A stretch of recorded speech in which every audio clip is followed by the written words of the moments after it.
जय हिंद प्यारे साथियों। चलिए अपनी क्लास को कंटिन्यू करते हैं। कक्षा 12 बायोलॉजी चैप्टर 6 यानी कि पाठ 6 पाठ 6।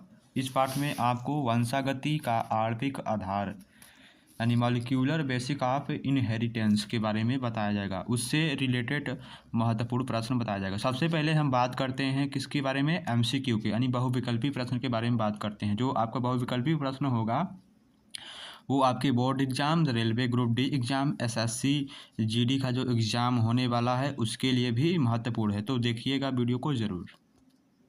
यह वीडियो आपके मेडिकल एग्जाम के लिए भी महत्वपूर्ण है, परीक्षा के लिए। तो पहला प्रश्न इसमें है, डीएनए अणु के एक कुंडल यानी घुमाव में क्षारक युगलों की संख्या कितनी होती है?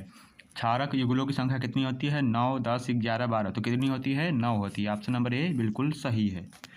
नेक्स्ट है, इनमें से,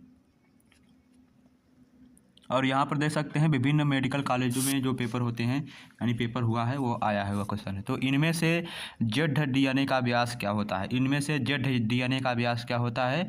तो 34 ए डिग्री दिया है, 28 दिया गया है, 20 दिया गया है, 17। तो क्या होगा? इसका राइट आंसर है ऑप्शन नंबर ए, 34 ए होगा। क्या होगा? 34 यहाँ पर ये दिया गया है। नेक्स्ट प्रश्न है, अनुवांशिक अनुवांशिक यानी कि नॉन जेनेटिक आरएनए के प्रकार कितने प्रकार के होते हैं? नॉन जेनेटिक आरएनए कितने प्रकार के होते हैं? इसका राइट आंसर है 3 प्रकार के होते हैं।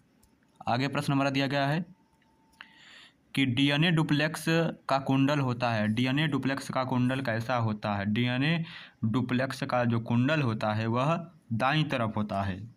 डीएनए के एक स्ट्रैंड में यदि क्षार अनुक्रम की संख्या है इतना है तो इसके दूसरे स्ट्रैंड पर क्षार अनुक्रम होगा। तो कितना होगा? यदि हम इसे बांट के पढ़ेंगे यानी कि CAT कैट, GAC गैस और टैग यहाँ पर दिया गया है। तो इसका राइट आंसर क्या होगा? 5वें का राइट आंसर है option number D, GTA, CTG और ATC। आगे बढ़ते हैं, निम्न में से किसका डीएनए से प्रत्यक्ष रूप से संश्लेषण नहीं किया जा सकता है? डीएनए से प्रत्यक्ष रूप से संश्लेषण नहीं किया जा सकता है। ऑप्शन नंबर डी, प्रोटीन का। डी ऑप्शन यहाँ पर बिल्कुल सही है। नेक्स्ट प्रश्न हमारा दिया गया है कि ओकाजाकी खंड है। इनमें से ओकाजाकी खंड कौन सा है? इसका राइट आंसर है ऑप्शन नंबर बी, लैंगिक स्ट्रैंड के छोटे डीएनए खंड। डीएनए संश्लेषण के समय बनने वाला खंड कौन सा होता है? डीएनए के संश्लेषण के समय बनने वाला जो खंड होता है उसे हम क्या कहते हैं? उसे हम ओकाजाकी फ्रेगमेंट कहते हैं। क्या? ओकाजाकी फ्रेगमेंट कहते हैं। संबंधन के फलस्वरूप एक्सान जुड़ते हैं तथा अभिक्रिया को उत्प्रेरित करने वाला एंजाइम है। तो क्या है? इसका राइट आंसर है ऑप्शन डी, RNA यानी लाइगेज। आगे प्रश्न नंबर दिया है, सूचनाओं के अंतर्बहाव से क्या तात्पर्य है? सूचनाओं के अंतर्बहाव से क्या तात्पर्य है? यहाँ पर इसका राइट आंसर है ट्रांसलेशन और ट्रांसक्रिप्शन। क्या है? ट्रांसक्रिप्शन। नेक्स्ट प्रश्न है, एंटी कोडोन स्थित होते हैं। एंटी कोडोन कहाँ पर स्थित होते हैं? एंटी कोडोन tRNA पर स्थित होते हैं। नेक्स्ट प्रश्न हमारा है, अनुलेखन के लिए महत्वपूर्ण है। तो अनुलेखन के लिए क्या महत्वपूर्ण है? अनुलेखन के लिए जो हमारा प्रमोटर है वह क्या है? महत्वपूर्ण होता है। 1959 में RNA संश्लेषण के लिए नोबेल पुरस्कार किसे दिया गया था? नोबेल पुरस्कार S. ओखा को दिया गया था 1959 में। अनुवादन के समय प्राकैरियोट्स में GTP अणु की आवश्यकता होती है। अनुवादन के समय प्राकैरियोट्स में GTP अणु की आवश्यकता होती है। इसका राइट आंसर है option number A, 30 second mRNA 30S mRNA के फॉर्मिल मिध tRNA से संबंध होते हैं। नेक्स्ट प्रश्न हमारा दिया गया है, पादप डीएनए के शुद्ध नमूने को आसुत जल में घोलने पर बना विलयन होगा। तो बना विलयन क्या होगा? इसका राइट आंसर है ऑप्शन नंबर डी, उदासीन होगा। नेक्स्ट प्रश्न है, ओकाजाकी स्ट्रैंड्स संश्लेषित होते हैं। तो किसमें संश्लेषित होते हैं? इसका राइट आंसर है option number C, DNA replication. क्या है? डीएनए रेप्लिकेशन के दौरान लीडिंग स्ट्रैंड पर संश्लेषित होते हैं। नेक्स्ट प्रश्न हमारा है, 14N तथा 15N में डीएनए की अर्धसंरक्षी प्रकृति की प्रयोगात्मक पुष्टि निम्न में से किसने की थी? इसका राइट आंसर है ऑप्शन नंबर ए, मेल्सन और स्टाल द्वारा किया गया था। नेक्स्ट प्रश्न हमारा दिया गया है, एक जीन 50 एमिनो अम्लों के पेप्टाइड को कोडित करता है। एक जीन जो है 50 एमिनो अम्लों के पॉलीपेप्टाइड को कोडित करता है। यदि उनका 25वां कोडन UAU यानी UAA में उत्परिवर्तित हो गया हो तो क्या होगा? इसका राइट आंसर है ऑप्शन नंबर सी, 24 एमिनो अम्लों के पॉलीपेप्टाइड का निर्माण होगा। इनमें से समारंभ कोडन है, इनमें से समारंभ कोडन कौन सा है? इसका राइट आंसर है ऑप्शन नंबर सी, AUG है। DNA संरचना के लिए नोबेल पुरस्कार विजेता कौन है? DNA संरचना के लिए नोबेल पुरस्कार विजेता वाटसन, क्रिक और कौन कौन से हैं? 3 वैज्ञानिक थे, वाटसन, क्रिक और तीसरा वैज्ञानिक कौन था? इसका राइट आंसर है ऑप्शन नंबर सी, मारिया विल्कन्स थे। नेक्स्ट प्रश्न हमारा है, इनमें से किसके संश्लेषण को यूकैरियोटिक RNA पॉलीनेस 3 उत्प्रेरित करता है? तो इसका राइट आंसर क्या होगा? ऑप्शन नंबर सी इसका right answer, RNA transcription pattern. Next है, क्लोवर लीफ क्या दिया है? क्लोवर लीफ के समान संरचना RNA के किस प्रकार में होती है? क्लोवर लीफ के समान संरचना RNA के किस प्रकार में होती है? इसका राइट आंसर है दोस्तों option number B, tRNA।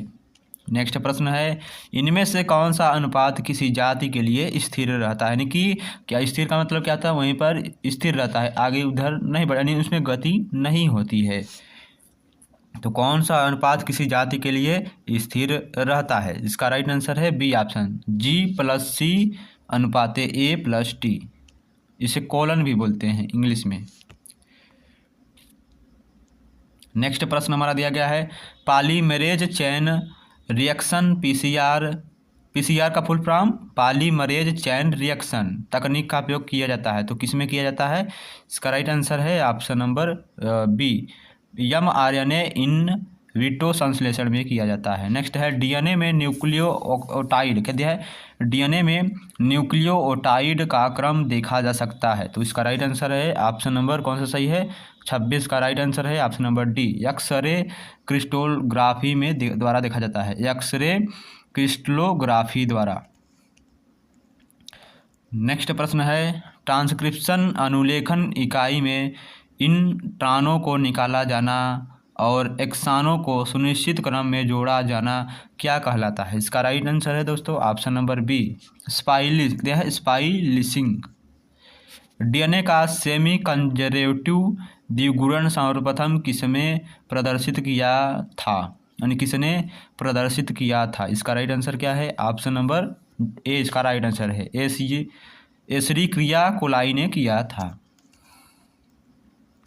Next प्रश्न है, DNA में वास्तविक द्विगुणन संभव है? तो DNA में जो वास्तविक द्विगुणन है वह कब संभव है? इसका राइट आंसर है ऑप्शन नंबर बी, पूरक क्षार युग्मन नियम के समय। DNA खंडों को जोड़ने का कार्य कौन सा एंजाइम करता है? DNA खंडों को, जो DNA के खंड होते हैं उनको जोड़ने का कौन सा एंजाइम कार्य करता है? इसका राइट आंसर है option number A, DNA ligase करता है। मनुष्य में सबसे बड़ा जीन कौन सा होता है? मनुष्य के अंदर सबसे बड़ा जीन जो है वह क्या है? डिस्ट्रोफिन है। क्या है? डिस्ट्रोफिन है, यह सबसे बड़ा जीन होता है। नेक्स्ट प्रश्न क्या है हमारा, DNA खंड को अपनी स्थिति बदल सकते हैं, वो क्या कहलाते हैं? DNA खंड जो अपनी स्थिति बदल सकते हैं वे क्या कहलाते हैं? तो वे जो है ट्रांस कहलाते हैं, वे क्या कहलाते हैं? ट्रांसपोजोन्स या जंपिंग्स जीन कहलाते हैं। डी ऑप्शन यहाँ पर सही है। निम्न में से किस एक में DNA के भीतर विलोमानुक्रमी अनुक्रम दर्शाया गया है? विलोमानुक्रमी यानी विलोम का मतलब उल्टा क्रम को दर्शाया गया है। सी ऑप्शन यहाँ पर सही है। आगे बढ़ते हैं यहाँ पर हम, वह क्या चीज़ है जो DNA फिंगरप्रिंटिंग का आधार होती है? वह क्या चीज़ है जो DNA फिंगरप्रिंटिंग का आधार होती है? इसका राइट आंसर है ऑप्शन नंबर सी, अनुषंगी DNA जो अति पुनरावर्तित होते हुए लघु DNA खंडों के रूप में पाया जाता है। निम्न में से किसके कारण DNA का व्यास नियत होता है? निम्न में से किसके कारण DNA का व्यास नियत होता है? इसका राइट आंसर है दोस्तों ऑप्शन नंबर ए, क्षारकों के मध्य हाइड्रोजन बंध। ए ऑप्शन यहाँ पर सही है। चलिए आगे बढ़ते हैं हम। आगे हमारा प्रश्न क्या दिया गया है कि लैक ओपेरान लैक्टोज कार्य करता है। जो लैक ओपेरान लैक्टोज होता है वह क्या कार्य करता है? इसका राइट आंसर है ऑप्शन नंबर बी, सहप्रेरक का कार्य करता है। नेक्स्ट प्रश्न है न्यूक्लियोसाइड, क्या है? न्यूक्लियोसाइड, न्यूक्लियोसाइड है तो एक प्रकार का क्या है? वह एक प्रकार का नाइट्रोजन क्षारक एवं शर्करा है, नाइट्रोजन क्षारक प्लस शर्करा। अनुवादन या स्थानांतरण से क्या बनता है? अनुवादन या स्थानांतरण से आरएनए से प्रोटीन बनता है। ये ऑप्शन सही है। चलिए अब हम कुछ महत्वपूर्ण प्रश्न के बारे में बात करते हैं जो आपके एग्जाम में आ सकते हैं। तो महत्वपूर्ण प्रश्न में पहला खंड आता है हमारा दीर्घोत्तरी यानी विस्तृत उत्तरी प्रश्न। अभ्यास के लिए प्रश्न है, आप इनका अभ्यास कर सकते हैं। आप देख सकते हैं प्रीवियस ईयर में आए हुए क्वेश्चन पेपर हैं तो इनको ज़रूर से ज़रूर रटिए। और आपको बता दें डीएनए और आरएनए में क्या अंतर है, ये प्रश्न हर बार आता है तो इसको तैयार करिएगा ज़रूर। कक्षा 12 बायोलॉजी, ठीक है। चलिए पहला क्वेश्चन है डीएनए अणु की आणविक संरचना का सचित्र वर्णन कीजिए तथा डीएनए के द्विगुणन में इसका महत्व बताइए। इंपॉर्टेंट प्रश्न है। डीएनए क्या है, इसकी संरचना का वर्णन कीजिए। आरएनए तथा डीएनए में अंतर स्पष्ट कीजिए। जो अभी हमने आपको बताया है देख सकते हैं, आरएनए तथा डीएनए में क्या अंतर है और डीएनए क्या है इसकी संरचना का वर्णन कीजिए, या इस डीएनए क्या है इसकी संरचना का सचित्र वर्णन कीजिए। एक प्रश्न तैयार करेंगे, सारे प्रश्न आ जाएंगे आपको। डीएनए का पूरा नाम लिखिए, इसके यानी डीएनए का पूरा नाम का मतलब क्या है, डीएनए का फुल फॉर्म। तो डीएनए का पूरा नाम लिखिए, इसके आनुवंशिक पदार्थ होने के पक्ष में 2 प्रमाण दीजिए तथा इसकी पॉलीन्यूक्लियोटाइड कहते हैं पॉलीन्यूक्लियोटाइड श्रृंखला की संरचना का वर्णन कीजिए। नेक्स्ट प्रश्न है डीएनए क्या है, डीएनए के द्विगुणन के प्रमुख चरणों का उल्लेख कीजिए। डीएनए के प्रमुख कार्य बताइए। आगे प्रश्न हमारा दिया गया है डीएनए क्या है, डीएनए द्विगुणन के प्रमुख चरणों का उल्लेख कीजिए। डीएनए के प्रमुख कार्यों को बताइए। यह यूपी 2008 और 16 में आया हुआ प्रश्न है। वाटसन तथा क्रिक द्वारा प्रतिपादित डीएनए मॉडल की संरचना का सचित्र वर्णन कीजिए तथा इसके कार्य बताइए।